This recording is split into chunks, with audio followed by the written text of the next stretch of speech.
Hey everyone, welcome back. Today, we're diving into something straightforward but essential. How to uninstall Avast Antivirus on your Windows PC in 2025. Whether you're switching to a different security software or just cleaning up your system, this guide will walk you through it step by step. Let's get started. First things first, before you uninstall any antivirus, make sure your computer is protected. It's a good idea to have another antivirus ready or ensure you're not exposing your system to risks. Also, close any programs that might be using Avast to avoid conflicts. Step 1. Open the Windows Settings app. You can do this by clicking the Start menu and selecting the gear icon, or simply search for Settings in the search bar. Once you're in Settings, navigate to Apps, and then Apps and Features. This is where all your installed programs are listed.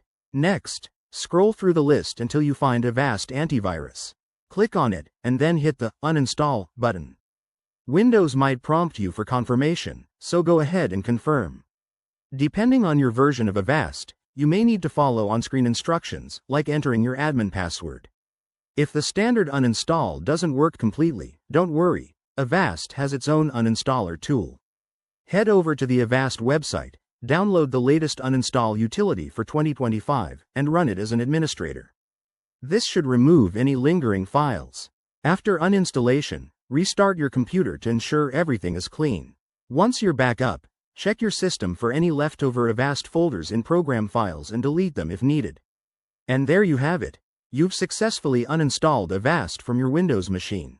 If you run into any issues, feel free to leave a comment below, and I'll help out.